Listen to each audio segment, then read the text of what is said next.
Olá, bem-vindos a todos novamente. Estamos iniciando mais um podcast Conecta Leite e hoje o nosso tema é Mercado de Leite. Como termina 2024 e quais são as previsões para 2025? Então, hoje a gente está aqui com Walter Galan, que é engenheiro agrônomo, mestre em administração, atuou por quase 20 anos em grandes empresas multinacionais e hoje é sócio da Milk Point Mercado.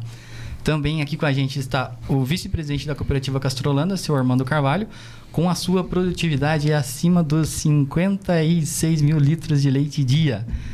Também ao meu lado o Aguinaldo Bonfim Brandt, que é coordenador do Pool Leite. Queria, pessoal, agradecer a presença de vocês hoje aqui, disponibilizar esse tempinho para a gente conversar sobre um tema bastante importante. Já queria iniciar, então, uma pergunta para o senhor Armando, né, senhor Armando? Sobre mercado, perspectiva, então, falando da sua produtividade de hoje, né?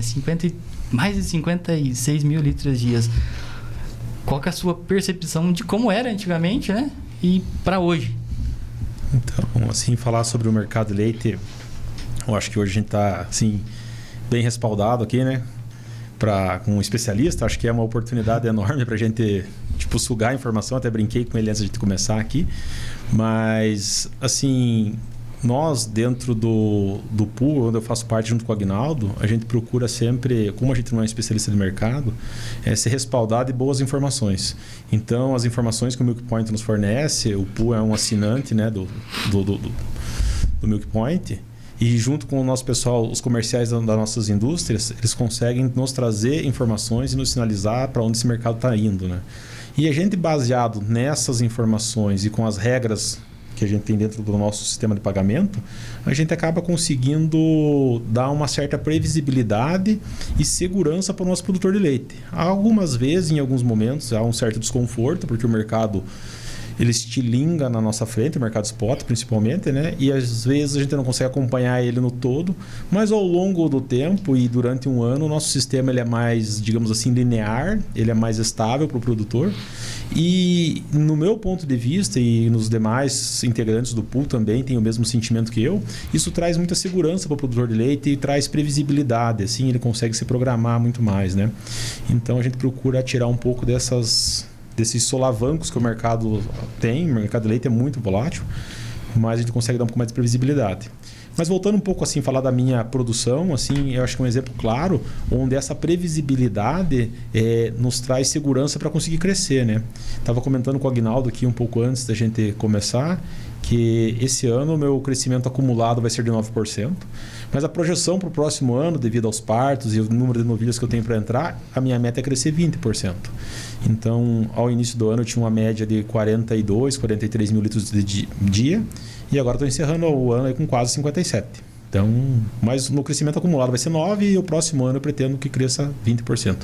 Chegar em torno de 21 milhões e 500 mil litros no próximo ano é a minha meta produzido. Então, mas eu acho assim que esse crescimento exponencial e contínuo ao longo dos anos, quem nos traz isso é o nosso sistema de pagamento. Eu acho que o nosso sistema de pagamento, por trazer um pouco de previsibilidade, né, e estabilidade, faz com que o produtor consiga assumir algum certo compromisso nos investimentos, né? Porque o investimento é alto para você conseguir comprar, né, construir infraestrutura, comprar equipamentos.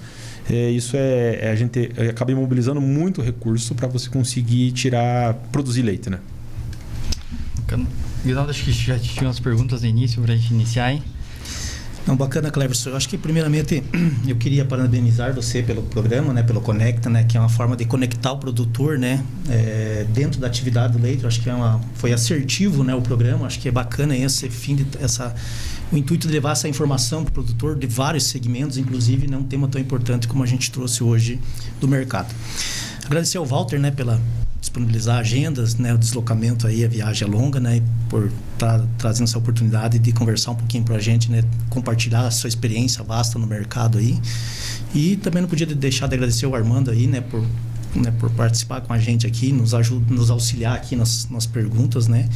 E também o Armando, como comentou, né, faz parte do pool. Eu acho que é uma das lideranças nossas no setor do leite aqui das nossas cooperativas, né.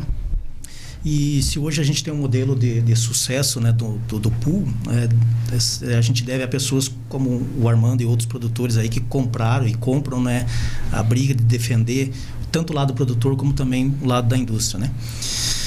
Bom, Walter, então começando, eu queria começar pela a pergunta que todo produtor, todo cooperado nosso queria saber, né? O que vai acontecer com o preço do leite? Mas aí eu já vou descalibrar a tua, vamos usar aqui a brincadeira, né? A tua bola de cristal, né? Então, vamos deixar para fazer essa pergunta mais adiante, pode ser que o Armando faça. Mas a pergunta é o seguinte: quais os principais fatores que têm impactado, né, principalmente agora no segundo semestre, né, no terceiro trimestre aqui de 24 com relação ao mercado, né? Bom, obrigado pelo convite, um prazer estar aqui com vocês, né? É sempre nós estamos na principal região produtora de leite, a mais eficiente do Brasil, então enorme prazer estar aqui, né? Bom, tem uma série de fatores aí que influenciam. Primeiro é consumo. A gente veio de o ano passado, principalmente primeiro semestre do ano passado, um consumo em queda. Meio do ano passado começou a recuperar e esse ano a gente entrou o ano recuperando o consumo, né? E isso ajudou a manter preços, a subir preços e manter preços até um determinado momento aí. O outro fator, produção. A gente teve uma queda, provavelmente não aqui na região, pela atuação das cooperativas, né, do sistema de pagamento, mas em outras regiões teve uma queda de preços aí de maio, junho do ano passado até dezembro, muito acentuada. Isso fez com que a produção caísse, viesse caindo do primeiro trimestre desse ano até o terceiro trimestre. Então a gente teve mais demanda com menos produção. E com importações ainda altas, importação é um tema que você provavelmente tem na tua lista de perguntas, então não vou entrar muito no detalhe. Então a gente teve mais importação, menos produção, menos leite no mercado de forma geral, com uma demanda crescendo. Aí não tem o que falar, né? Aí o preço subiu. Subiu, bateu lá na ponta do supermercado, agora setembro, outubro, deu uma recuadinha, mas o que a gente vê no mercado hoje é que não tem leite sobrando. Mesmo com importações altas e tal, a demanda segue firme e não tem leite sobrando. Então a gente vê um mercado ainda firme nesse momento. E você acha, Walter, que a produção, ela, para esse final de ano, que a gente fala em safra, né, a nível do Brasil, né? Então a gente fala em safra do leite, você acha que a safra ela vai ser menor esse ano? Então, na verdade, a gente está mudando um pouco a curva de safra brasileira de leite por uma série de fatores. O sul do país, vocês aqui, Santa Catarina, Rio Grande do Sul, estão crescendo. É a região que mais produz leite no Brasil. Então, e a curva de produção dessa região é diferente do que no restante do Brasil. Pico de leite é agosto, setembro, outubro. Então, assim, já não temos uma produção de leite crescendo tanto em novembro, dezembro, janeiro, como era lá há 10, 15 anos. A coisa está mudando. Um outro fator que está mudando também bastante em outras regiões, que não só aqui. Aqui eu sei que confinamento é bastante forte, né? Mas em outras regiões está crescendo bastante também. Minas, Goiás, você pega o Nordeste também, confinamento crescendo bastante. E a gente sabe que no confinamento a curva de sazonalidade é meio que invertida até, né? No meio do ano, quando a temperatura é mais baixa, é o momento que a vaca produz mais. Então, assim, você tem esses dois fatores e atuando aí na sazonalidade de produção. Então, na verdade, a gente daqui para frente não espera, em termos de Brasil como um todo, né? Produção crescer muito. Então, na verdade, está caindo um pouco. Então, é por isso também que está dando uma sustentada no mercado. A nossa, olhando o Brasil de novo, né, como um todo, nossa safra grande já ficou para trás. Já foi. Pensando, não sei se para contribuir, mas se o senhor concorda comigo, com relação a existiam mais vacas no passado que acessavam pasto, né? Então, na época, digamos assim, na época agora do verão, na entrada do verão, o pasto era novo, brota, com certeza produzia mais. E com a especialização da produção, eu acho que isso tem um impacto menor hoje, né? Porque, como você colocou, essas vacas estão estabuladas, estão confinadas, então a produção que vem do pasto hoje, acho que ela é menos representativa do que foi no passado, né? É basicamente isso. Basicamente isso. E você pega, a gente faz uma pesquisa lá no Milk Point há 4 anos, 5 anos já. com algumas empresas, os fornecedores dessas mesmas empresas ao longo do ano. Lá em 2019, 16% do leite dessas empresas, são empresas grandes, vinham de produtores em sistemas confinados. Nesse ano de 2024, 53% do leite. Então, mais do que a metade do leite vem de sistema confinado. Então, esse efeito que você está mencionando está crescendo no Brasil como um todo, né? E isso muda o perfil de sazonalidade, além do crescimento da região sul, que também muda o perfil de sazonalidade. Ainda em cima desse tema, Walter, o Armando colocou bem a questão, a gente pode se dizer que talvez a curto, talvez médio prazo, o sistema de produção ele vai se consolidar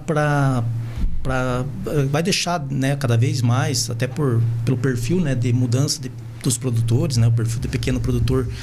Infelizmente, é uma tendência, o produtor está sendo cada vez mais estimulado, o pequeno produtor, né, para ele continuar na atividade. Qual que é o modelo, sistema de produção que deve se consolidar no Brasil nos próximos anos? É o compost barn ou é o freestyle? A gente vê o confinamento crescendo, né? Seja via freestyle, via compost. Em algumas regiões o compost vai melhor, em outras regiões o freestyle vai melhor, né? Mas o que a gente vê é um controle maior sobre os diferentes fatores de produção, uma dependência menor de pasto, que é o que você mencionou, né, Armando? E uma intensificação, né? Hoje, aqui na região, eu sei que o leite compete com soja, com trigo, com outras atividades, né? E no restante do Brasil também. Pecuária de leite, soja e milho e tal. E a terra está se valorizando bastante. Então, você tem que tirar mais leite por hectare.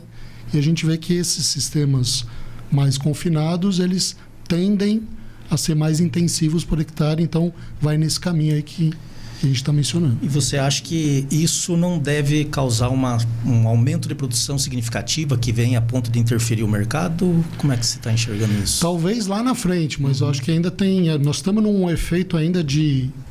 Alguns produtores crescem bastante, como é o caso, e outros produtores começam a sair da atividade. Se pegar... Tem alguns dados da Emater Rio Grande do Sul, por exemplo, que me vem na cabeça. Rio Grande do Sul tinha, em 2015, 90 mil produtores, 88 mil produtores. O ano passado, o número era de 33 mil. Então, uma queda significativa no número de produtores. Se pegar Santa Catarina, a tendência é a mesma em 2 estados onde o leite cresce. A gente não tem o número de Minas, mas provavelmente é isso, né? Então, você está tendo uma migração do leite de pequenos produtores para grandes produtores que estão crescendo. Então, você tem esse equilíbrio, né? Esse leite, talvez dos pequenos... não estou dizendo que pequeno é inviável, tá? É importante também isso. Aumento da densidade, né? Acho que é... Isso, exatamente. Esse movimento a gente observa no pool, né, Aguinaldo? Sim. Acho que o Aguinaldo deve ter esses números, assim, digamos, mais precisos, mas é coisa de que a gente perdeu mais de metade dos produtores em 3, 4 anos, Aguinaldo? Em 5 anos a gente perdeu 50% do número de produtores. Porém, a gente teve um aumento no volume, né? O crescimento nosso é constante, a base de, sei lá, 6% ao ano. A gente cresce todo ano, né? Mesmo tendo a perda de produtores. É mais ou menos isso aí. E um detalhe, né, Armando? Perca de produtores nem sempre para o mercado, né? Uma boa fatia disso aí é realmente produtores que param na atividade, deixam de produzir, né? Mas, por outro lado, os animais, uma boa parte deles, continuam produzindo, né? Ou dentro do sistema e outras atividades. Migram para outras propriedades, né? Migram para as outras propriedades. Walter, só salientando aqui, acho que a pergunta do Aguinaldo foi até uma pergunta que veio da própria assistência nossa. A gente fez uma enquetezinha antes de vir para cá e realmente uma das perguntas era essa: qual era o impacto no cenário nacional com a saída de pequenos produtores e a concentração da produção entre os grandes propriedades? Mais ou menos isso, né? Há uma substituição nesse primeiro momento e aí no segundo momento o volume passa a crescer mesmo, né? Falando nisso, já aproveitando o ensejo, né, que você falou de crescimento da produção, se olhar o passado, a produção de leite brasileira cresceu muito, lá de 2000 para 2014, 15, um crescimento aí de 4%, 5% ao ano, média Brasil, e toda ela direcionada ao mercado interno, ao consumo. O consumo cresceu puxando a produção. Então, o nosso desafio futuro é também fazer com que o consumo siga crescendo, porque ou ganhar competitividade internacional, né? Eu diria que as duas coisas, né? que a gente pode se tornar um país exportador de leite desde que competitivo, e também tem o mercado interno para atender, que é bem relevante, né? O Sr. Armando comentou no início ali sobre a perspectiva de crescimento, inclusive para o ano que vem, né? Pensando até na própria pergunta, assim, até quando, tipo, por exemplo, a nossa região vai suportar, porque a nossa região é mais confinamento, né? Qual que é um parâmetro, assim, tipo, agora não consigo mais ir além? Eu já algumas vezes brinquei dentro do conselho nosso, né? Assim, não que haja uma competição, mas entre as áreas, mas assim, eu acho que o negócio que mais remunera a terra aqui na nossa região é a pecuária de leite. Então, assim, eu brinco às vezes com eles que a Castrolanda, o futuro da Castrolanda se tornar uma grande leiteria. E é isso a vocação nossa, é a atividade que mais remunera. Eu sou um exemplo disso, eu sempre fui agricultor e sempre fui pecuarista de leite. E ao longo dos anos eu fui ganhando dinheiro com a agricultura e investindo no leite. E hoje já o faturamento meu com leite é maior do que o agrícola. E vou continuar investindo porque eu enxergo na atividade da pecuária leiteira muito mais futuro para a minha região aqui, para mim, do que a agricultura. Não que eu vou deixar de ser agricultor, mas enquanto eu puder e tiver espaço para continuar crescendo na produção de leite, enquanto eu tiver lugar para colocar dejeto e para produzir volumoso, eu vou continuar crescendo. E respondendo a tua pergunta, não pensando só no meu caso, mas eu acho que quando esse mercado se consolidar e o agricultor entender que o pecuarista de leite pode ser um parceiro dele no negócio, na produção dele, na compra do milho dele, e não uma oportunidade, que muitas vezes isso acontece. Então, a pessoa vai adquirir uma lavoura de milho e acaba sendo, digamos, extorquido, explorado, né? Mas se ele for assim, digamos, a preço justo e uma parceria a longo prazo, isso pode ser um negócio muito bem planejado e os dois podem ganhar dinheiro com isso, né? Às vezes a pessoa não tem vocação, porque tirar leite não é fácil, né? Você produzir leite é um negócio trabalhoso e esse produtor muitas vezes não tem aquela vocação e não quer, né, aquilo para ele. Mas ele pode fornecer um milho silagem, né, que casa muito bem, no caso dele, um feijão safrinha na sequência, depois um trigo. Então, ele também intensifica o negócio dele e ele pode acessar um mercado diferente, sair, digamos... Isso é até um tiro no pé da própria cooperativa, porque a nossa recepção e secagem de milho, de repente, pode ficar obsoleta, né? Mas existem outras oportunidades no mercado. Mas existe ainda muito potencial de crescimento na nossa região quando eu falo de Castrolanda. Eu acho que é mensurar isso. Até um dia eu já brinquei e perguntei assim para o próprio Departamento de Assistência Técnica qual seria o teto.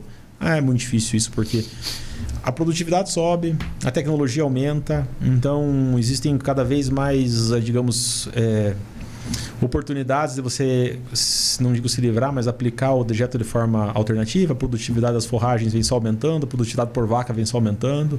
Então essa especialização, essa consolidação de mercado, acho que ainda nos dá um horizonte muito amplo e muito longe ainda de nós chegar no fim, sabe? Uhum. Não sei te responder isso aí, qual seria o teto de produção, mas assim, a nossa cooperativa, a gente se preocupa muito com relação ao crescimento das indústrias, né? Capitalização dela, isso é importante, é um tema delicado, a gente precisa abordar ele e se preparar para continuar crescendo, porque não é fácil você manter um crescimento desse assim ao longo de décadas, né? Vamos falar assim, porque a nossa indústria já tem 15 anos, né, Aguinaldo? Sim, 2008, 2009, né? Então, então, e a gente vem crescendo exponencialmente e a gente não quer depender de mercado spot. Então é importante a gente saber onde a gente vai chegar. Eu acho que isso cabe até um estudo, mas vamos longe ainda, se Deus quiser. Vamos sim. Com o mesmo gancho, até a própria cooperativa de assistência técnica, o pessoal tem trabalhado muito com biosseguridade, saúde animal e tudo mais.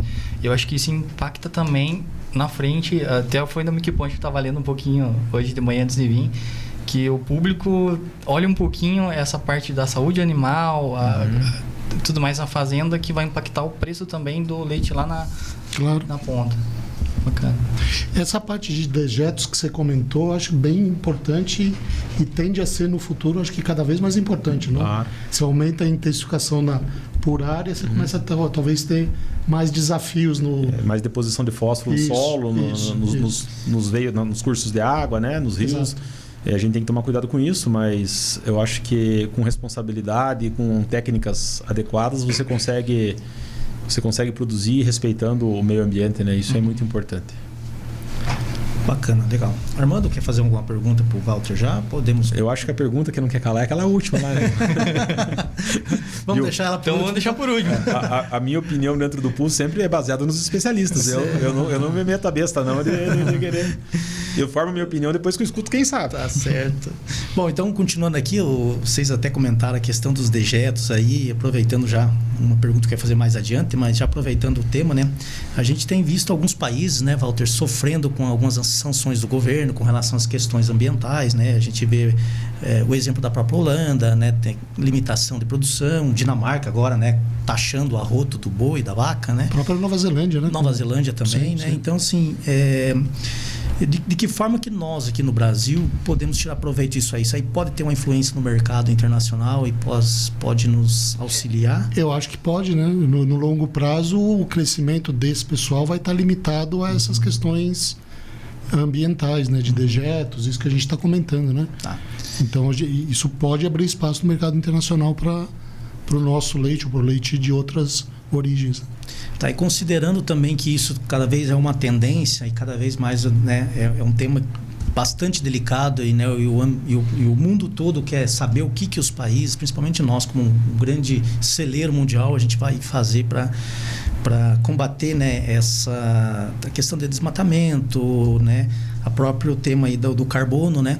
Você acha que isso também a gente pode ver como uma preocupação, como uma ameaça no futuro? Eu não sei se ameaça ou se oportunidade, viu? Porque você tem soluções, eu não sou um técnico no setor aí, mas você tem soluções de aproveitamento desses dejetos que geram créditos, geram créditos e possibilidade de renda, né? Para o produtor. Então, eu vejo, é um desafio, mas pode ser também uma oportunidade no futuro esse tipo de área aí também, né? De intensificar, ter mais dejetos e dar um destino ambientalmente aceitável para esses dejetos, né? Gerando até renda adicional. Eu acho que para contribuir, Aguinaldo, eu acredito que uma das coisas importantes a serem feitas é a gente mensurar o quanto nós somos eficientes quando se comparamos a outros locais do mundo na produção. Não só na pecuária de leite, mas na agricultura. Você pega um Brasil onde 2 safras acontecem, então esse hectare ele tem, digamos, ele é muito mais otimizado. Então é muito mais inteligente você operar e produzir aqui do que você num país do hemisfério norte onde ele tem um inverno rigoroso, certo? Então eu acho que muito vale da gente saber vender a nossa eficiência para que esses países entendam que é melhor a fazenda aqui, é melhor a produção aqui do que em qualquer outro lugar, né? Claro que vamos respeitar as nossas reservas, né, as nossas áreas de preservação, mas é importante que a gente consiga levantar essa bandeira de celeiro do mundo e um celeiro verde, um celeiro que respeita o meio ambiente e que preserva tanto quanto ou muito mais do que o resto do mundo. Temos uma legislação ambiental muito robusta, né? E isso nos tem que trazer fortaleza, né, para a gente acessar esses mercados. Eu acho que, como ele colocou, a gente precisa mensurar e saber vender isso. Perfeito, irmão. Ótimo. Walter, considerando o cenário atual e as perspectivas de futuro do mercado do leite, com foco nas dificuldades enfrentadas pelos produtores, gostaria de fazer a seguinte pergunta. Isso veio lá da assistência também. Diante da alta dos custos de produção, da instabilidade nos preços do leite e da concorrência com produtos importados, qual a principal medida que os produtores de leite podem adotar para garantir a sua sustentabilidade no mercado em 2025? Ixi. E como o governo e as cooperativas podem auxiliar nesse processo? Acho que cabe um pouquinho o seu Armando também. É a dica, toque de Midas, né? Eu começo do final para o começo. Eu acho que as cooperativas têm um papel muito relevante.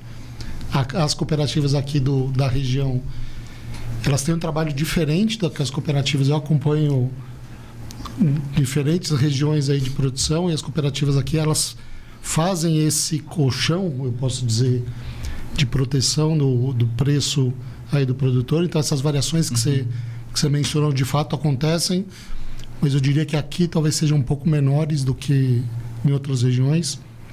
Governo, sinceramente, eu não acredito que o governo fazendo alguma coisa...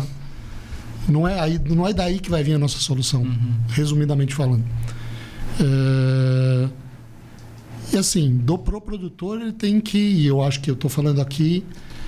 numa região em que todo mundo já faz isso, mas em outras regiões é ter seus custos, ter seus indicadores bem apontados. Obviamente aqui na região certamente todo mundo tem isso. Para na hora que o preço... Então trabalhar com cenários médios aí de longo prazo para aferir esse custo e o resultado que ele vai ter, né?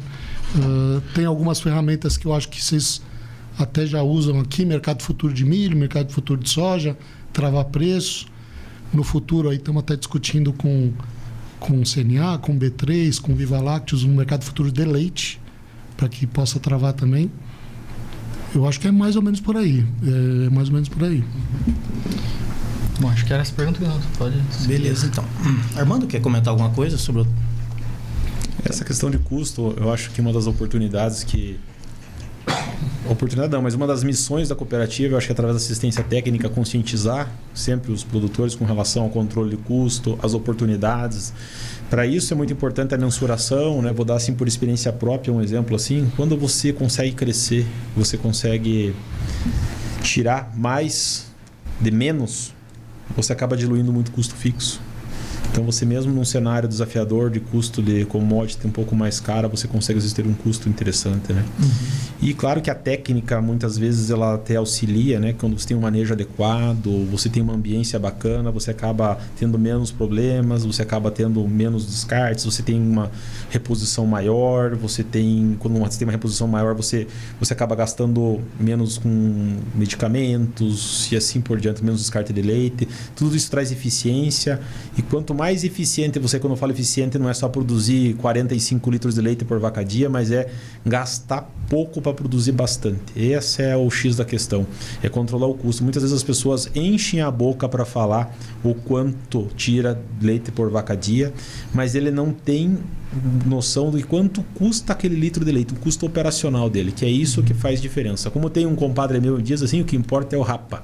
Quando ele fala o rapa é o que sobra no dia 10, quando fecha o mês. Esse que é o que importa, o que ele consegue levar da cooperativa, levar embora, que ele já pagou a ração, pagou os defensivos, o fertilizante, pagou os medicamentos, pagou o veterinário e levou para ele pagar as contas dele, pagar o combustível fora, pagar para pagar os funcionários e fazer os investimentos dele, isso que importa. Então ele tem que trabalhar com o custo dele. E tirar a produção, aumentar, diluir o fixo, isso é importante, porque o custo familiar dele está embutido ali, tem um monte de coisa que está ali, a máquina dele ordenhando vai custar aquele detergente, vai custar o tanque para lavar aquele detergente, então se ele encher o tanque até o talo, ele vai gastar o mesmo detergente, a máquina vai com a mesma coisa para lavar, o funcionário que vai tirar aquele ali é o mesmo. Então tem que diluir fixo. Isso eu acho que é uma das grandes coisas que o produtor tem que ter consciência, tirar mais e mais. Não vaca dia, mas mais do sistema dele. Perfeito, muito bom. Walter, talvez você tenha uma informação até mais precisa do que a gente, vocês que estão navegando mais nesse mercado, contato com muitas empresas, mas no Brasil a captação formal ela gira em torno de 70%, né? E 30% seria nesse mercado informal, né? Não sei se seria exatamente isso. Sim, mais ou menos. E qual que é o impacto desse leite informal no mercado? Né? O quanto ele atrapalha? A gente sabe que pelo fato de ser informal ele vai entrar mais competitivo.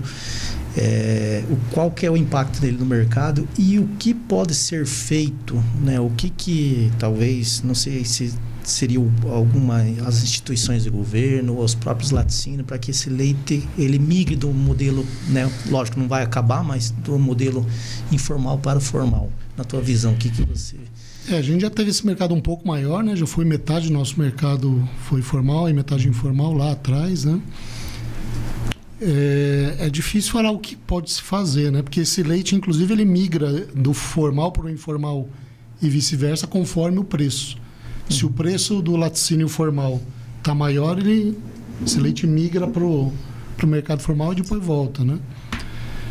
É um desafio gigantesco. Se eu te disser que no Nordeste, por exemplo, 70% do leite é informal e 30% é formal, e é um dos grandes mercados consumidores que nós temos é o Nordeste brasileiro, a situação lá é pior até. Então, na verdade, eu acho que é estabelecer controles sanitários, fiscais, né? Porque tem também o mercado que é informal para não pagar imposto, né? Então, controle sanitário, controle fiscal e tentar, na medida do possível, ir diminuindo esse mercado, né? Porque, de fato, a gente fala das oscilações do preço de leite.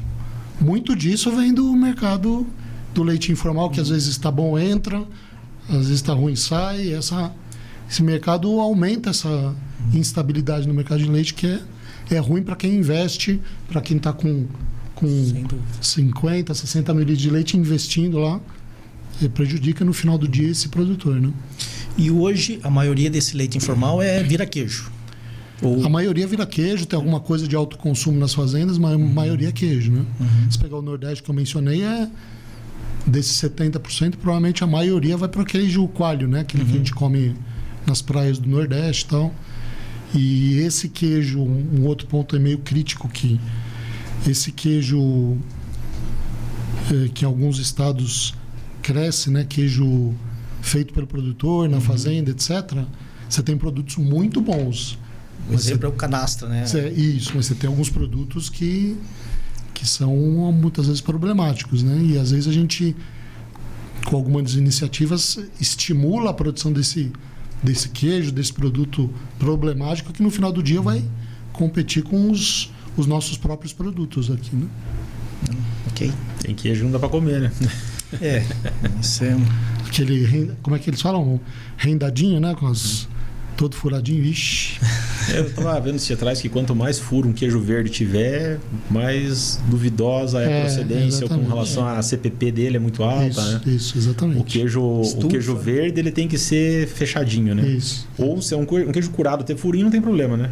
É isso aí. E a gente é induzido o erro desde pequenininho. Os desenhos que passavam em xixi, o queijo legal era aquele todo cheio de furo. Mas tem que ser curado. Se ele for verde, ele se ele for o queijo cru que fala, né?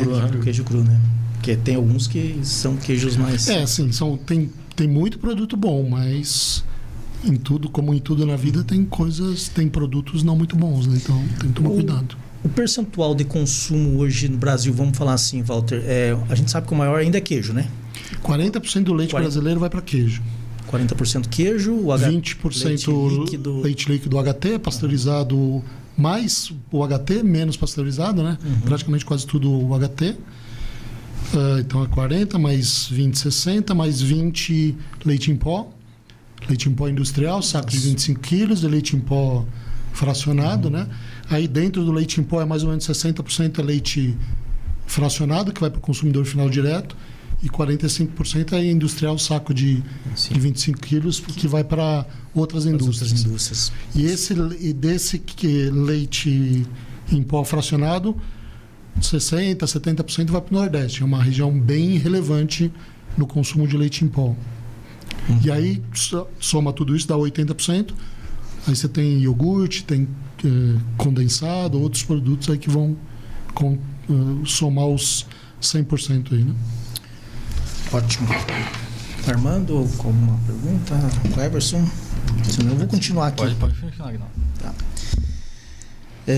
Walter, existe um movimento no Brasil da concentração de grandes redes do segmento atacadista, varejistas, né? Cada vez, assim, são os grandes engolindo os pequenos, né? Infelizmente, é uma tendência, né, que está acontecendo no Brasil. O que dificulta também a negociação das indústrias lácteas, na hora que ela tem que fazer a negociação, né? A gente acredita que seja muito mais dificultoso, né? Até pelo poder, pela pressão, né, que tem desses atacadistas, né? Então, assim, o quanto isso prejudica lá no setor primário, lá no produtor, né?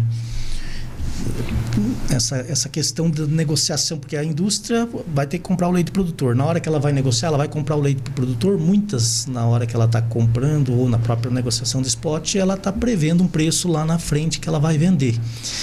Na hora que ela vai vender isso aí, lógico, tem a questão do estoque dela. Na hora que ela vai vender esse leite. Na hora que ela vai oferecer, o preço, vamos dizer assim, está menor do que a capacidade de pagamento que ela tem no produtor, né? Como equilibrar isso aí? De que forma que... Eu trabalhei em grandes empresas, trabalhei na Nestlé, trabalhei na DPA, né? Na PepsiCo. O que a gente vê grandes e pequenas empresas fazendo é abrindo linhas de venda em varejo menor. Basicamente vou vender uma carreta de queijo ou de leite para um grande varejista, entregar num ponto único de de logística lá, num CD desse varejista. Então, o meu custo de frete vai ser baixíssimo. Mas eu vou ter que baixar meu preço por conta dessa dificuldade de negociação que você falou que existe. Ou eu vou entregar, em vez de entregar em um ponto, vou entregar essa mesma carreta em 10, 20 pequenas lojas de pequeno varejo, com um custo de frete maior, mas um preço médio maior, porque a negociação minha com cada pequeno varejista vai ser melhor. Esse é o X. A estratégia que muitas empresas grandes e médias e pequenas estão adotando é ir nesse pequeno varejo, sabendo que vai ter um custo logístico de entregar o produto maior, mas sabendo que a capacidade de negociação de um preço maior vai ser melhor. Né? Custo-benefício do custo de servir. Isso, é o custo de servir, exatamente isso. É o custo de servir. E aí, cada vez mais, esse pequeno varejo vai se tornando importante aí na... Então, você vê, é até interessante nessas empresas que eu trabalhei, antes você via o gerente de marketing do trade, né? Que o trade são os grandes supermercados. Aí, do lado dele, surgiu o gerente de marketing de pequeno varejo. Que aí até as ações de marketing junto a esses canais, elas são diferentes, né? Elas são diferentes. Legal. E por outro lado também, né, Walter, a gente vê também o mesmo acontecendo do outro lado, da indústria, né? A gente vê empresas fazendo fusões, né? Uma empresa se unindo com outra, grandes empresas, né, adquirindo outras empresas, né, inclusive de porte grande do segmento. Essa é uma tendência que vai continuar? Você acha que ao longo do tempo ainda? Eu acho que vai. É uma tendência que caminha para esse lado. Mas aí a consolidação, ao meu ver, é bem mais difícil do que no setor, por exemplo, de supermercados. Porque hoje, dos produtos aí que a gente falou, queijos, leite líquido e leite em pó. Para um pequeno laticínio produzir queijo, ele tem acesso à tecnologia, a tecnologia não é tão cara. Para produzir o leite líquido, muitas vezes o fabricante de embalagem ajuda aí a máquina, né? O leite em pó era um setor que o investimento era maior. Hoje é bem menor, né? Hoje você tem unidades de secagem, talvez em custo unitário menos eficientes do que as grandes, mas você tem. Então, o acesso à tecnologia ficou, eu não diria que mais barato, mas ficou mais acessível. Mas, obviamente, você fala das commodities lácteas, leite caixinha, mussarela, leite em pó, quanto mais volume você tiver, mais barato vai ser produzir na indústria. Então, você tem uma economia de escala, que se chama, que é importante. Então, isso leva para o efeito da consolidação, mas você vê muita gente surgindo aí. Nesse sul do país, principalmente Santa Catarina e Rio Grande do Sul, você vê muitos queijeiros que começam aí com um volume pequeno e dali 1, 2 anos estão com um volume razoável de leite, né? 50, 100 mil litros, 150 mil litros. Então, é um mercado ainda...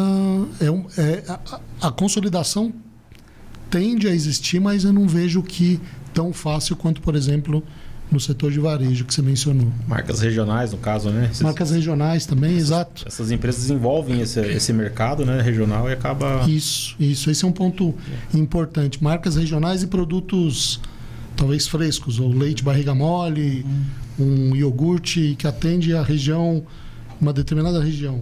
Ali o grande não entra, né? E ali sobrevive... Existe muito bairrismo, né? A pessoa se identifica com aquela marca é da região e acaba...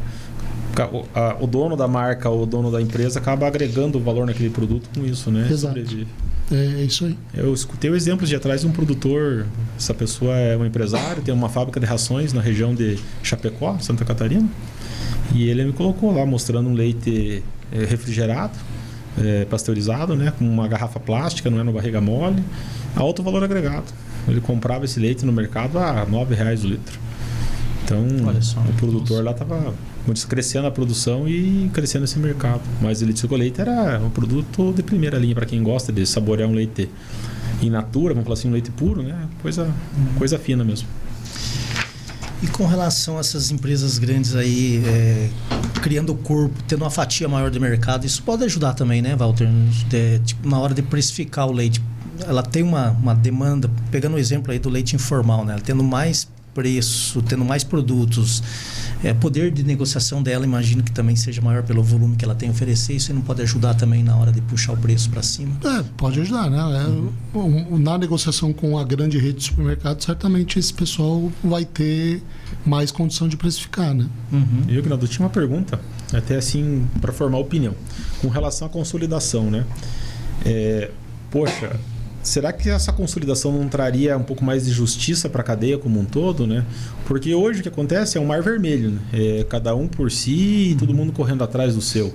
Então é uma disputa muito grande entre varejo, indústria e produtor. A partir do momento que a cadeia está consolidada e organizada, o próprio grande player lá, que tem, digamos, vamos pensar um share de mercado de 30% do Brasil. Dá o exemplo do Chile lá, que é aquela cooperativa Colum, tem 30% do mercado do Chile. Ela não vai espremer o produtor porque ela tem que manter a cadeia dela viva. E o mercado também não vai espremer ela porque ela é um grande player, né? Então eu acho que traz um pouco mais de equilíbrio. Né? Equilíbrio. Então, não sei, porque hoje é um mar vermelho, né? Existe a competição, que muitas vezes é boa, mas quando sobra também como diz, não é nem a faca, é o pisão no pescoço, né? De fato, aí vai depender do resultado final de consolidação e quem que vai estar lá como líder, né? Mas sim, pode ajudar sim, com certeza. Muito bem. Bom, eu tenho uma pergunta aqui voltada com relação ao pagamento, precificação do leite, Walter. Inclusive foi tema da sua palestra lá no Dairy Vision, né? Para quem está nos assistindo e não conhece, o Dairy Vision é um evento promovido pelo Milk Point, né? Que traz a tecnologia, traz informação e traz algumas reflexões, né? Para o público desse ramo do leite, né? De laticínios, né? E lá na tua palestra você falou sobre o pagamento do leite, né, em cima de sólidos, né, que em alguns países já acontece há muito tempo, como Nova Zelândia, né, próprios Estados Unidos e alguns países da Europa, né? E aí eu lembro que lá no final tinha um tema lá que você colocou, que esse tema, na verdade, vem sendo discutido desde 2003. A gente está falando de 20 anos, mais de 20 anos, né? O que falta para que esse modelo de precificação se consolide no Brasil, ou que avance até então? Se consolidar não, porque ele nem, vamos dizer assim, nem iniciou, né? Por que esse modelo ainda não avançou e o que falta para ele avançar, na tua opinião? Quem deveria ou tem que puxar isso é a indústria, né? A indústria que precifica, né? Se olhar esses percentuais que a gente falou aí atrás, 40% de queijo, mais 20% de leite em pó, 60% de produtos, pelo menos, tem mais do que isso, mas pelo menos 60% de produtos que se beneficiariam de uma matéria-prima com mais proteína, mais gordura. Então, essas indústrias, elas deveriam, e eu sei que o pessoal da Associação da Indústria de Queijo, a BIC, muitos lá dentro estão se mobilizando para entrar mais firmemente nesse assunto. Porque, de fato, lá, em 2003 que eu falei, eu trabalhava na Nestlé, na DPA, a gente fez até algum concurso de produção de sólidos de leite e tal, mudamos o sistema de pagamento, mas de lá para cá, de forma geral, os números na média Brasil não mudaram, né? 3,6, 3,7 de gordura, 3,3 de proteína, mais ou menos, dá aí uns 6,9, 7 de proteína mais gordura, né? Se olhar a Nova Zelândia tem 8,8, 8,9. Então a diferença, isso aí na indústria gasta-se muito menos para converter 10 litros desse leite em leite em pó do que um leite no padrão nosso, né? Então acho que a indústria tem que puxar isso num sistema de pagamento que estimule muito mais do que estimula hoje. Nessa palestra lá no Dairy Vision eu mostrei. Você pega um sistema de pagamento hoje aqui, faz a conta quanto o produtor gasta para atingir, para mover acho que o número era 3,7 para 3,9 de gordura. Quanto que ele gasta e quanto que ele recebe. A conta não fecha. Não compensa. A conta não fecha. Então, se não fecha, não vai acontecer. Não vai. Então, na proteína a conta também é a mesma. Sair de 3,3 para 3,5, eu acho que é isso. Também não fecha a conta. Então, hoje os sistemas, de forma geral, né, sem falar de empresas especificamente, nem conheço o sistema de vocês aqui, mas de forma geral não há um estímulo claro à produção de mais sólidos. E aí a coisa não acontece mesmo. É um ponto que a gente vem discutindo bastante, né, Aguinaldo, com relação à precificação dos sólidos. Então, isso é pauta de reunião do pool, pauta de diretoria da Uni. Isso é uma coisa que a gente vê que as nossas indústrias elas são sensíveis a esse teor de sólidos, né? Porque até no leite fluido, se você colocar lá, que o leite é padronizado, ele está com 3 e a gente vende para o cliente lá com 3,5, o que ele tem acima de 3,5 é gordura que a nossa planta pode tirar, sacar ali e vender essa gordura, transformar em manteiga, no caso, né? Ou creme de leite. Então, poxa, isso é uma oportunidade. Eu acho que quando o nosso sistema estimula e a gente precisa avançar nisso, porque hoje a gente está preocupado com relação a isso. É se o que a gente está estimulando cobre o custo da produção. Então a gente tem que começar a precificar mais, porque a gente vê alguns lugares do mundo, assim, produtores que, não, eu tiro só 3,4, 3,5 porque é o que a indústria me cobra e não me paga nada mais por isso. Então a pessoa já fez a conta disso. Ou outros lugares, assim, que são mais especializados, como o norte dos Estados Unidos, a região do Wisconsin, e do Minnesota, lá as pessoas não sabem nem o preço do litro, eles sabem o preço do sólido, da gordura e da proteína, eles sabem. Então é uma conta louca lá para você transformar esse leite dele em fluido, você comparar com o teu preço aqui, né? Mas a gente escuta muito o produtor falando em libras de gordura e proteína, né? Se você pegar o valor da proteína, o reais por quilo da gordura aqui no nosso mercado, né? Há 4 anos era R$15 por quilo de gordura contida, 100% de gordura. Hoje chegou a 42, hoje está em 30 e poucos, 36. Você sai de 15 foi para quase 3 vezes, né? E aí você pegar as linhas de produto que vem crescendo. Requeijão, esses cremes de queijo, cream cheese, manteiga, são produtos que valorizam a gordura. Então a gente até está com uma iniciativa lá na área de consultoria de precificação de leite pela cesta de produtos da empresa. Então pega a cesta de produtos da empresa, quanto que dá isso, o real por quilo de gordura, o real por quilo de proteína, trazer isso para o preço do leite. Que aí você começa a entender quanto que está valendo e quanto que você pode pagar para o produtor. Também juntando com essa conta do custo adicional de você produzir um ponto adicional de proteína e de gordura, né? Um jogo mais claro, né? Um jogo aberto. Exato. E assim, trabalhar com um incentivo objetivo, né? Poxa, me custa 5 centavos a mais. Eu tenho que receber pelo menos 5,5, 6 centavos a mais para compensar. Senão... E a indústria abriu o jogo e dizer, não, puxa, eu recebo R$36 por quilo. Eu posso pagar para o produtor um pouco mais para ele, né? Exato. Eu acho que é um jogo de ganha-ganha, né? Isso. Agora, a partir do momento que ela não fala nada e que está ali, os mais espertos vão entender qual é o volume mínimo para ele trabalhar e ser rentável. Isso. Né? É exatamente isso aí. Eu acho que também aí tem muita questão do receio, né? Que você falou, né? Precisa a indústria puxar, né? Agora, quem é que vai puxar essa conta? Que tem produtor que vai ganhar bem, que está com sólidos altos, mas também vai ter aquele risco que ela vai ter de perder produtores com... Mas, Aguinaldo, isso é muito fácil de arrumar. Proteína até um pouco mais difícil, mas existem aminoácidos hoje que você consegue corrigir isso, né? Mas custa dinheiro. Mas se você precisar tirar um pouco de volume e precisar colocar um pouco mais de gordura, isso um bom nutricionista dá conta. O que a gente aprendeu hoje é que fazer volume é mais rentável do que fazer sólidos, pelo nosso sistema de pagamento. A partir do momento que ele for mudando, a gente tem que começar a refazer essa conta. E daí você começa a colocar mais uma palhazinha, você começa a, entendeu? Diminuir um pouco de amido na dieta. E, bom, eu não sou um especialista, mas é por aí que as coisas acontecem. Exato. Dar a sinalização clara para o produtor via sistema de pagamento do que você quer, e aí ele começa a fazer essa análise. Esse exercício. Isso. E porque genética, essas coisas, a gente sempre vem correndo atrás, e sempre vem procurando, mas no manejo nutricional, eu acho que é a grande oportunidade, assim, de você, em um período de tempo muito curto, você resolver essa questão. Sim. E você sair de uma gordura média do pool lá de 3,7 para 3,8, 3,9. Eu acho que assim, internamente, dentro do nosso modelo, não está difícil disso acontecer, né, Arnaldo? Agora, a dúvida que fica, como que as empresas no Brasil veem isso aí, né? Porque aí o produtor é muito sensível à questão de preço qualquer. Se ele não tiver um gatilho, alguma coisa que motive ele, né, a gente sabe que em volta aí no mercado, os produtores movimentam muito. A gente vai ter que fazer o seguinte, Aguinaldo, esquecer um pouco do mercado, de ser protagonista, ser pioneiro nesse negócio. Eu acho que tentar mostrar que de repente o produtor é mais interessante de produzir gordura e proteína para nós do que produzir leite fluido para o mercado, alguma coisa assim. Tomara que isso dê certo, né? Tem o risco de você ser pioneiro, de você puxar aí a fila, Mas eu acho que alguém tem que fazer, né? Alguém tem que fazer e tomara que esse nosso estudo, que esse movimento que a gente está aí prestes a fazer e achei consolidar isso aí, dê certo, né? Não, perfeito. Tomara que dê tudo certo. Vamos falar um pouquinho da importação, Walter, então? Vamos. Então vamos lá. Bom, a gente tem visto o movimento cada vez na importação aumentando ao longo dos últimos 2 anos aí, né?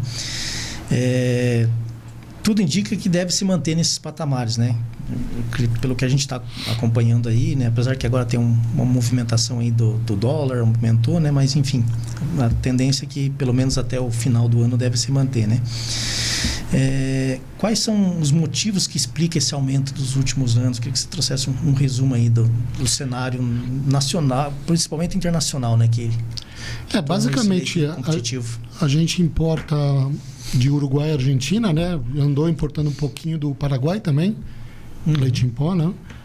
E isso é interessante saber até que o Paraguai está começando a reagir um pouquinho, vendendo pouco, mas pouco, né? E importa quando o preço lá é mais baixo do que o preço aqui. Basicamente, quer dizer, o preço lá trazido aqui fica mais barato, né? Eu diria que assim, eu trabalhei na Argentina como Nestlé, como DPA, né? O leite lá, de forma geral, tem qualidade boa, né? Então não dá para dizer que não, estamos importando um leite de baixa qualidade. Não é o caso. A gente importa porque tem uma diferença de preço, né? E ainda tem, apesar do dólar que você mencionou, tal, ainda tem uma diferença de preço importante. Basicamente é aumentar a nossa eficiência aqui e competir com esse pessoal, né? Eles têm algumas distorções, vamos dizer assim, né? Eles têm aquelas retenções, né? Que são imposto à exportação de milho e de soja, que faz os dois serem um pouco mais baratos lá no mercado interno deles, mas eles também têm retenções ou imposto à exportação de leite, que dá uma contrabalançada, ainda que nesse momento não esteja valendo. Mas assim, é competição basicamente, né? Com Argentina e Uruguai eu diria que é competição preço colocado aqui, né? Walter, você diria que hoje o Brasil é um importador ou um exportador do leite? Importador. Se pegar os últimos de 2020, 2000, aliás, para cá, teve um período aí, 2004, 2006, 2008, que a gente foi exportador. Teve um preço internacional alto, uma taxa de câmbio vantajosa, mas no restante do período a gente importou mais do que exportou, né? Então, eu não digo que aqui a região de vocês tem que ser mais eficiente. A gente aqui está num polo de excelência de produção de leite. Mas muitas regiões do Brasil, eu diria que a maioria tem uma questão de produção, e aí não só na fazenda, na indústria também, que gera um produto lá na ponta com um valor mais alto do que os equivalentes importados. Me corrija se eu estiver falando bobagem, mas assim, na minha concepção, para um produtor pensar na perenidade dele no negócio a longo prazo, ele teria que colocar como meta trabalhar com um custo de leite importado, o custo de leite de produção dele, né?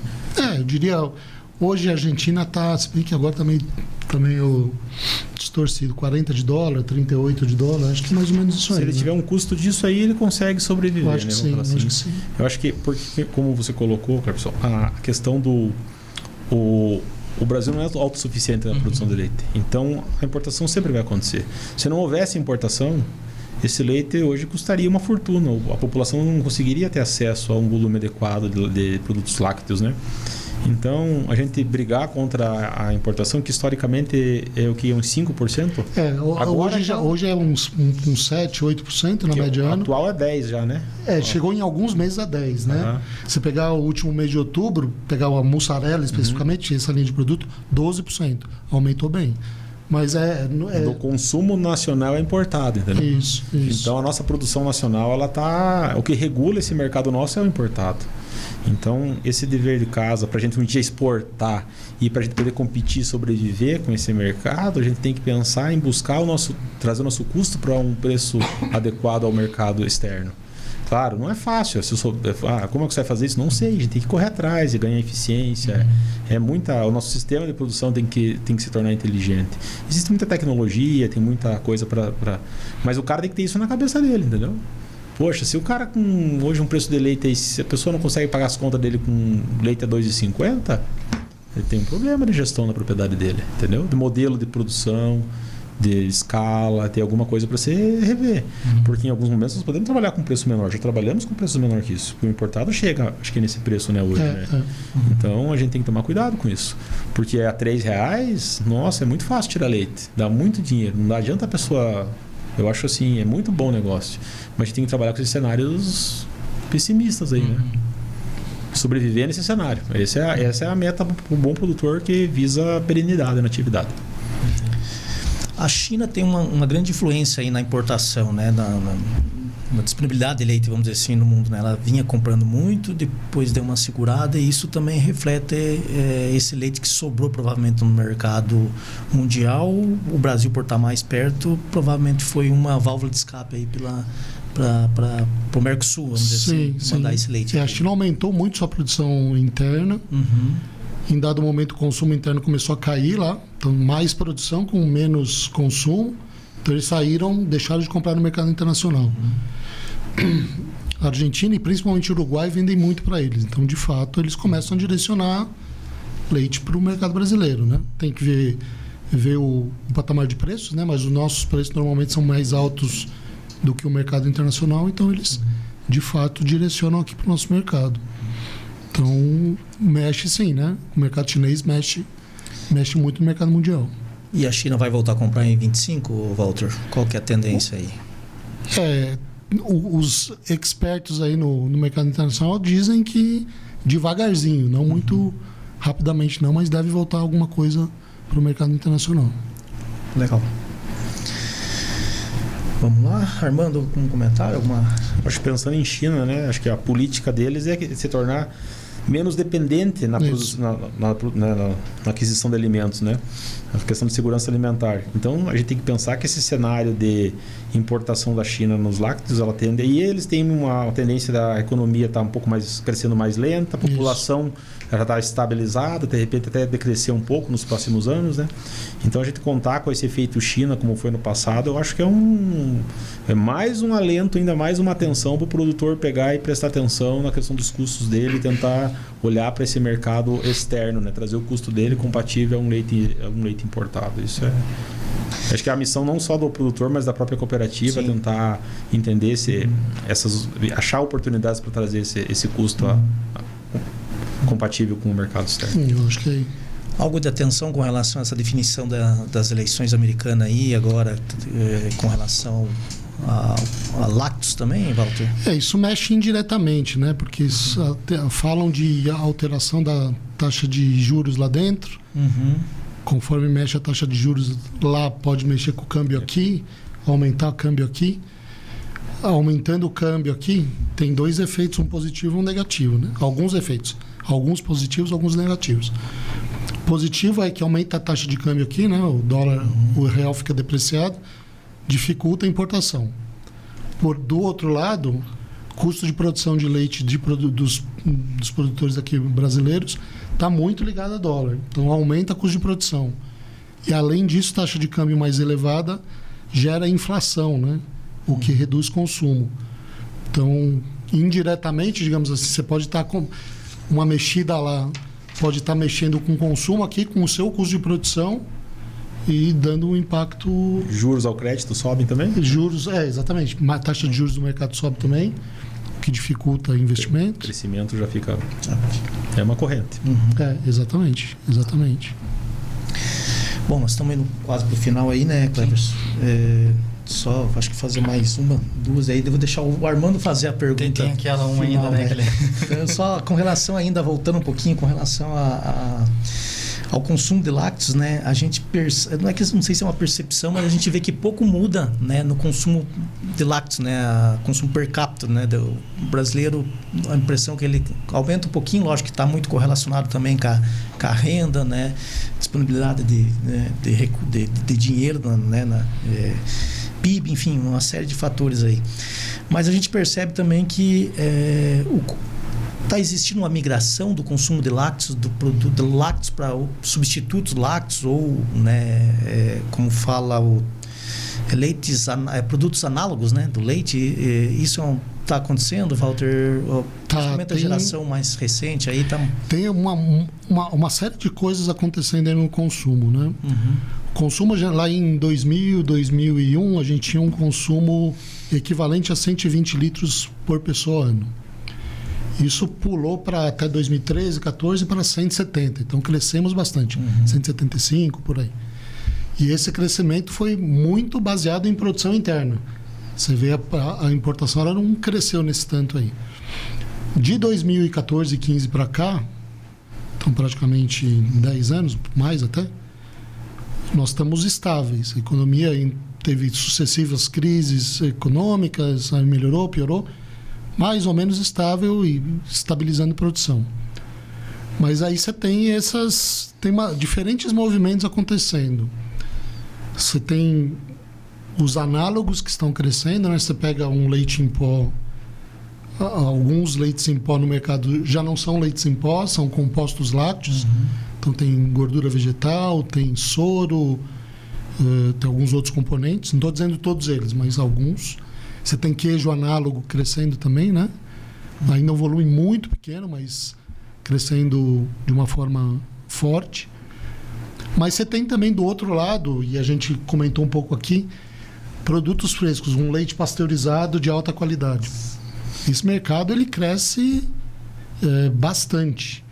E se você estiver próximo de um grande centro, lá de uma grande capital, mais ainda. Então você tem esses dois movimentos acontecendo ao mesmo tempo. Os substitutos com alguns ingredientes lácteos, mas com outros ou ingredientes não lácteos, e os produtos mais frescos, iogurte, leite líquido, que aí são produtos de nicho para e aí mais qualidade, vamos dizer assim, mais valor agregado, vamos dizer, né? E você tem alguns mercados que eu diria que tem bastante coisa nova para acontecer. Você pega o mercado de queijos, por exemplo. Hoje o brasileiro médio consome mais ou menos 6 quilos, um pouquinho menos, mas 6 quilos de queijo por ano. Na Argentina isso é 9, no Uruguai isso é 12, na Europa isso é 20, dependendo do país, 25. Então é um mercado que a gente pode crescer bastante. O próprio mercado de, se pegar mussarelas, queijo de prato, cresce bastante. Aquele queijo já fatiado, que vem naquele pacotinho, cresce bastante. Queijos finos, gorgonzola, parmesão, emmental, também é um mercado pequeno ainda, mas que cresce bastante. Então você tem oportunidades grandes de crescer consumo em linhas que muitas vezes o pessoal não olha. Ao mesmo tempo, por exemplo, os mercados de produto fitness, né, de whey protein, etc. Isso é um mercado que cresce bastante, né? Então é uma outra oportunidade de as bebidas e produtos com alta proteína, bebida, barrinha, etc. Então você tem mercados interessantes crescendo bastante, né? E tem mercados que podem crescer. Aí vai das empresas, aí dos atores de mercado olharem as oportunidades aí, né? Tem. Armando, deixar para você fazer a pergunta, então. Essa é a que todo mundo está esperando, né? Aí eu vou fazer mais uma só para encerrar. Acho que essa, como eu comentei aquela hora, quando a gente faz parte do pool, a gente não é um especialista, nós não somos, né, não. Especialistas, mas a gente tem que acessar as pessoas que têm contato. Eu acho que a sua opinião nesse momento é muito importante para nós, para nos dar um direcionamento, para nós formarmos nossa opinião, né? Mas, assim, como você enxerga esse restante de ano e quais são que horizonte está desenhado nesse momento para futuro próximo? Eu sei que é difícil falar de leite a longo prazo, né? Mas olhando algumas tendências, você pode, digamos, dar uma opinião para nós. Eu acho que isso é muito, muito importante para o nosso produtor e para nós tomarmos decisões. Claro. Nesse momento, a gente não vê leite, apesar de importação alta, a gente não vê leite sobrando no mercado brasileiro, né? Então a gente teve um ajuste, os preços subiram bastante, tanto o produtor quanto os derivados, bateram lá na ponta do consumidor, voltaram um pouquinho, porque o consumidor sentiu um pouco, mas a gente não vê um mercado...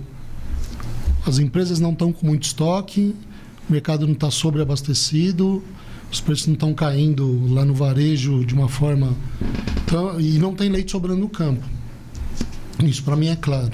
Então, assim, esse ajuste daqui até o final do ano, eu acho que o preço vai ficar nesse patamar, talvez cair um pouquinho, mas não tende a cair muito, não. A preocupação que eu tenho é 2025. Se você pegar a média CPEA Brasil, hoje ela está em 2,80. 2,80. Isso. Vamos que ela termine o ano em 2,60, que tem uma queda aí nesses 2 meses de 20 centavos. Ela vai começar 2025 a 2,60, 2,65, sei lá. Ela começou 2024 a R$2 praticamente. Vai começar alto, né? Vai começar com 30%, 35% de inflação já carregada. Esse que eu acho que é o grande desafio para a gente o ano que vem. A gente vai começar esse ano, eu não sei se vocês têm na memória, semelhante ao que a gente começou em 2023. Onde a gente começou com um preço já elevado. E assim, começa elevado para o produtor e começa elevado em cadeia inteira, né? No supermercado também. E aí é um desafio maior. Porque o ambiente de demanda aqui esse ano está favorável. A gente tem desemprego mais baixo, a massa salarial em níveis interessantes e tal. Como é que vai estar isso ano que vem, né? O juros está subindo. Isso tende a deprimir um pouco a economia. Então, demanda ano que vem talvez esteja mais complicado de funcionar do que estava esse ano. Do que está esse ano, né? Então, você vai entrar um ano com uma inflação já carregada alta, num ambiente de demanda mais desafiador. Questionável, né? Exato. Então, o que a gente vê ano que vem? O preço começa alto, não sobe tanto, praticamente não sobe nada, por conta desse patamar já alto, e lá na frente, talvez dê uma assentada no segundo semestre, né? Mas isso é um ponto que acho que o produtor da cooperativa e da região, né, ter clareza disso. A gente vai começar o ano com preço bem mais elevado do que a gente começou 2024. Então a gente está carregando uma inflação para o ano que vem bastante significativa, né? E isso é um desafio para produtores, para indústrias, para cooperativas, para repassar isso para frente. Porque o nosso ambiente de demanda talvez não esteja tão favorável quanto está esse ano. Ok. E aí, da minha parte, a última pergunta, não sei se o Cleber quer fazer mais uma. Pode fazer. Que mensagem você deixaria para os nossos cooperativa, né, ou talvez os demais play do mercado com relação ao futuro do mercado do leite? Eu acho que a gente tem um futuro muito promissor pela frente, né? Principalmente a região de vocês, né? Vocês não têm, aparentemente, um limitante de crescimento, né? Vocês têm um sistema de cooperativas e um sistema do pool do leite que, de novo,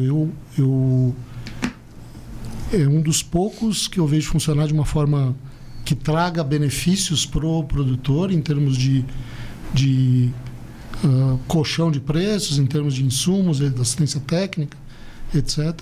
Então eu vejo um futuro, como eu falei, nós temos mercado para crescer, em alguns mercados talvez mais do que outros, mercado de queijos, por exemplo. Então eu vejo um futuro muito importante, aí, muito positivo para o leite. A gente está passando por dificuldades ou por mudanças estruturais? Estamos, e provavelmente vamos continuar passando. Mas isso é parte do jogo, né? Isso é parte do jogo. Por exemplo, quando eu entrei, trazendo um exemplo, nada a ver com leite. Eu saí me formei e comecei a trabalhar com algodão, lá no CPEA. E naquela época o algodão se produzia em São Paulo e Paraná. Hoje, provavelmente, Paraná e São Paulo não tem nada de algodão. É tudo lá no Mato Grosso, né? Então mudou a base muito rapidamente. O leite talvez esteja até demorando mais do que normalmente se esperaria para mudar essa estrutura de produção. Mas isso está acontecendo rapidamente. Vocês estão numa posição eu diria que muito forte aí como região produtora e como região de crescimento de produção, né? Então eu acho que o futuro tem tudo para acontecer. Podemos continuar investindo e crescendo, então. Opa, com certeza. É interessante complementar, né? Acho que o Paraná ele evoluiu muito na capacidade industrial dele ao longo dos anos, assim, pensando na última década, né? Nós, antes do advento da nossa indústria, nós éramos um exportador de leite para os outros estados. O nosso leite cifava aqui, entre aspas, e viajava sobre caminhões para outros estados, para São Paulo principalmente, né? E de lá para cá, não só o nosso leite, mas outras indústrias investiram e tem outras plantas, né, processando leite também no Paraná. Sim, com certeza. E é um movimento que a gente viu que São Paulo ficou muitas empresas, grandes empresas, né? Mas diminuiu muito a produção também, né? Sim. Então, São Paulo, minha família produzia leite lá, a gente começou a ter um processo de industrialização lá, mas lá a cana tomou conta, uma laranja, determinadas regiões, né? Eucalipto. Então o leite hoje em São Paulo tem um patamar de volume bem menor do que tinha lá atrás, né? Se você olhar o Rio de Janeiro, a mesma coisa. São os dois grandes mercados consumidores fora o Nordeste, né? Então é de se analisar isso também, né? Muito bem. Se eu puder deixar um recado, nós vamos realizar em maio o Milk Pro Summit. É um novo evento que nós estamos organizando para produtores, no perfil de produtores que vocês têm aqui na região, trazer especialistas internacionais para tratar de temas importantes aí para produtor de leite com nível de especialização mais alto. Só deixar o recado que depois vamos passar informações para vocês, convidar para participar lá desse maio? Em maio, isso. A Thaís também procurou hoje de manhã, a gente vai divulgar lá. Exato. E depois a gente pode divulgar até nos canais nossos de comunicação, né, das cooperativas aqui, né? Então acho que é bacana. Eu acho que vai ser um evento diferenciado e bem interessante. Bom, também queria agradecer, Sr. Armando, considerações finais também. Eu acho que é uma honra, né, poder participar de uma discussão tão rica. Obrigado pela oportunidade ao departamento aí, né, que me chamou. Tá podendo, né, discutir e ouvir, como diz um especialista como o senhor, Sr. Walter. Eu acho que isso é muito rico para mim e gratificante também. Legal. Aguinaldo, queria agradecer também e deixar as considerações contigo. Não, assim, acho que foi bastante importante a mensagem, né, que o Walter trouxe, assim, né, bastante transparente, né, e com essa visão e experiência que tem no mercado. Eu acho que isso ajuda também dentro do nosso setor, não só do nosso setor, mas das nossas cooperativas, né, que fazem parte hoje do pool. E eu acho que a informação também é muito válida para o nosso produtor, para ele também estar se organizando, se preparando, né, ele olhando o futuro, né, porque leite não dá para você fazer conta a curto prazo, né, irmão? Então tem que ser a longo prazo. Então, mais uma vez, muito obrigado, Valdo, pela disponibilidade, ao Armando por enriquecer esse momento aqui, e ao Cleverson aí por proporcionar esse momento pra gente aqui. Perfeito, obrigado, gente. Eu que agradeço a todos vocês, viu? Gente, um abraço, até o próximo episódio.